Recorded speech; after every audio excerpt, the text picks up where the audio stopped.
We are back for chapter 6 of the Swiss Family Robinson. I am back in Levi's room in front of her fake window, and there are the girls, Willow and Levi. Hi! Super excited for our fun day of reading. So we are reading chapter 6, and it's called A Tow to Shore. Now, real fast, I wanted to say tow is a homophone. So a homophone is a word that sounds the same but can have two different meanings.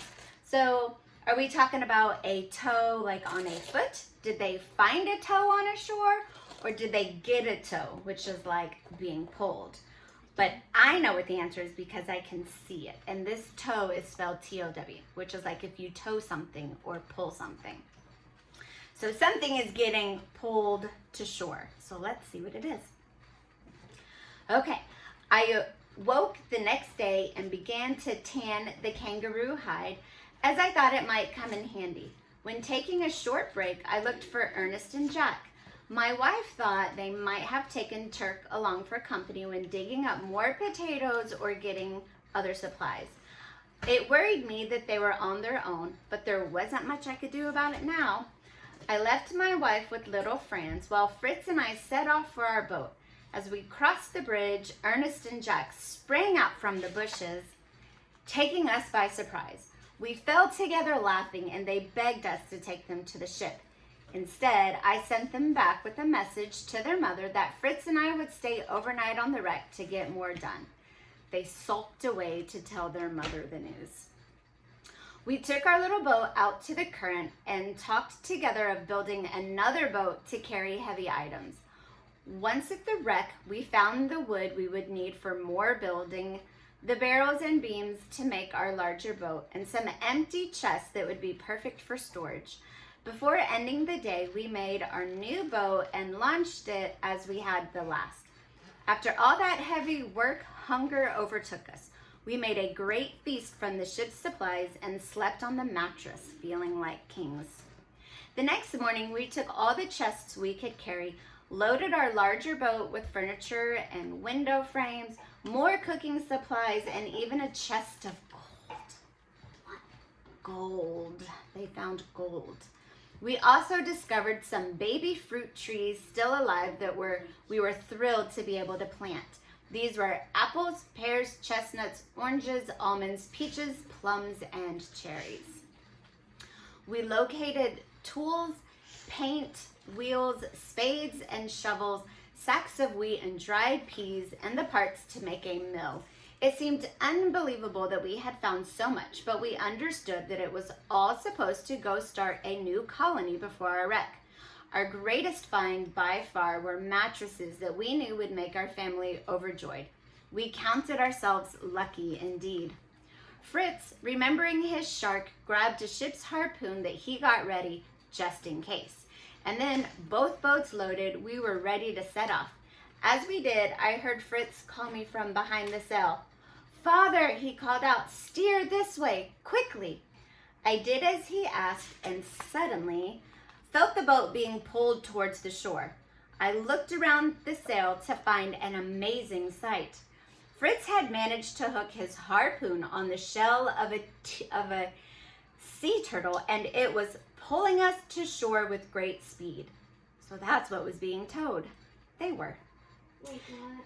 As the turtle reached the shore, it pulled itself up on the beach and we had a fine landing.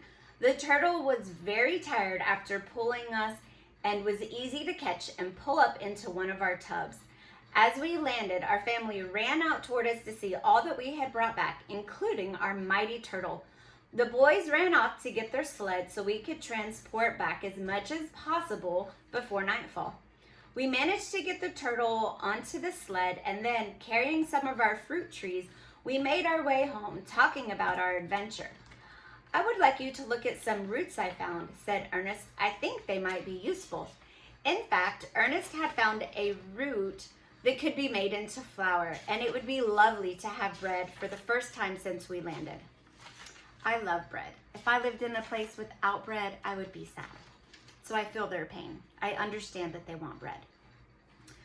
We all made our way back to camp, and once we arrived, unloaded the treasures we had found. My wife gave us some sugarcane juice she had made that was delicious to drink, and we all had some with our dinner. That night, we slept warmly in our treetop palace on our wonderful new beds.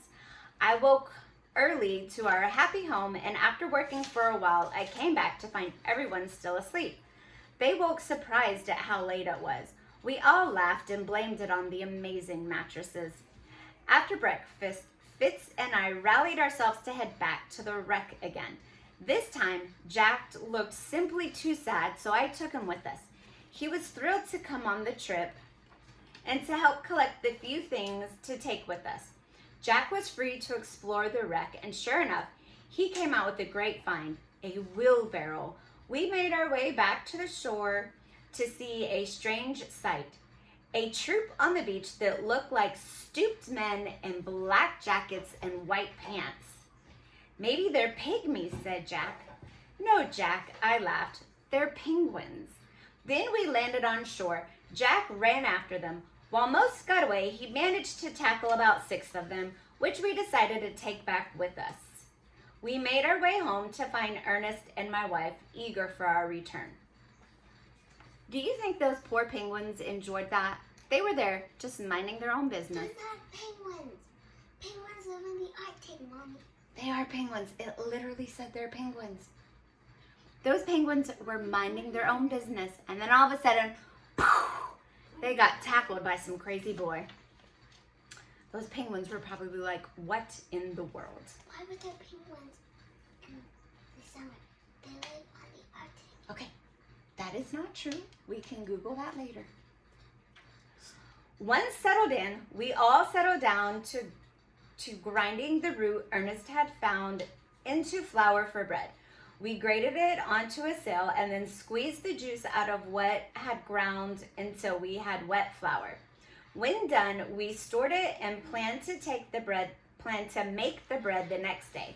In the morning, we added water and salt to the flour and put the mixture on a plate heated by the fire, where it baked as if on an oven.